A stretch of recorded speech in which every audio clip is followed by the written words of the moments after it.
Donc on a 90 vaches laitières sur 120 hectares pour une production d'environ 370 000 litres de lait livré à Biolay.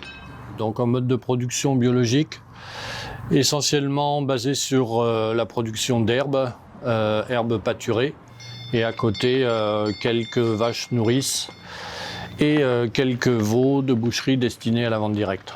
Donc on travaille à 3 sur la ferme. Aujourd'hui, moi en tant que paysan et 2 salariés à plein temps. On est tous polyvalents, on peut se remplacer facilement. Et ça, pour une ferme d'élevage notamment, c'est quand même un gros avantage. Moi, il y a un volet qu'on oublie souvent, c'est le volet aussi sécurité. C'est le fait de travailler à plusieurs, ça permet d'avoir aussi un regard sur l'autre, de ne pas se retrouver en situation d'être tout seul. Et ça permet de faire des travaux mieux, plus vite et de façon beaucoup plus agréable parce qu'on peut échanger. Moi, je suis aussi attaché aux relations humaines et on ne peut pas partager ni un resto, ni un moment de convivialité avec une machine ou un robot. Au cours de la semaine, on a pris l'habitude depuis des années de se faire un resto partagé. Ça permet à la fois d'un point de vue professionnel de faire un peu un débriefing de la semaine, mais aussi d'échanger de sujets plus propres à chacun. Travailler à plusieurs, pour moi, c'est riche au niveau humain, parce qu'on échange, on a des relations au quotidien. C'est vrai sur la ferme, mais j'ai aussi cette recherche d'être en lien avec d'autres personnes et pas forcément que dans la profession. Et c'est pour ça que récemment, je me suis investi un peu sur une ferme de réinsertion par le travail sur la commune, ce qui permet d'échanger, de croiser des gens très différents de ce que je suis et de ce que je connais. Sur les carrières. On commence toujours la semaine, le lundi matin, par une réunion d'organisation de la semaine, donc où on programme les absences éventuelles de chacun, les travaux à mettre en priorité, qui effectue tel et tel travaux, les réservations de matériel CUMA dont on peut avoir besoin, pour que chacun de nous sache au cours de la semaine s'organiser, être un maximum en autonomie. On essaye tous d'être à 35 heures semaine.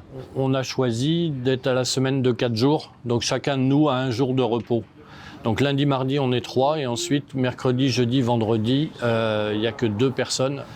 Les week-ends sont partagés, donc un week-end sur 3 de garde chacun. Les salariés ont bien entendu leurs 5 semaines de congés payés. Et donc moi, je considère que j'ai le droit à au moins 5 semaines. Les traites sont partagées. Moi, j'effectue les traites du matin, sauf celles du mercredi, puisque je suis de repos.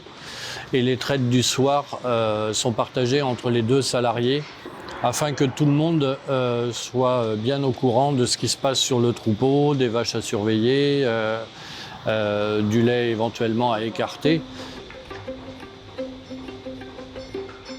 Donc sur le même outil, certains seraient seuls ou 2. Nous, en étant à 3, on arrive à avoir un résultat économique sur la ferme très correct. Aujourd'hui, je prélève 2 500 € par mois. Les salariés sont rémunérés sur les bases de 1 500 € par mois.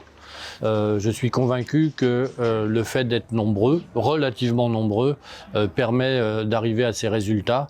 On considère parfois que le salariat, c'est une charge d'exploitation. Moi, je considère surtout que c'est un facteur de production. Et si les résultats de la ferme sont là, c'est que c'est bien le cas. Le fait de travailler à 3, ça a un gros avantage quand même. C'est d'avoir une grasse matinée au moins par semaine en plus des week-ends. Ça permet de faire autre chose à côté, de s'ouvrir et du coup d'être beaucoup plus efficace lorsqu'on est sur la ferme. Parce qu'on évite les périodes de saturation par trop d'heures, par trop de pression, et physique et mentale. Une contrainte du salariat, c'est que le turnover peut être assez important. La consolation, c'est qu'un certain nombre de ceux qui sont partis, c'est pour s'installer à leur tour, parce que la ferme leur a donné envie d'essayer de porter eux-mêmes leurs projets. L'un des salariés actuels n'est autre que mon fils aîné, qui ne va pas rester salarié longtemps sur la ferme puisqu'il a décidé de me rejoindre en tant qu'associé et de devenir paysan à son tour.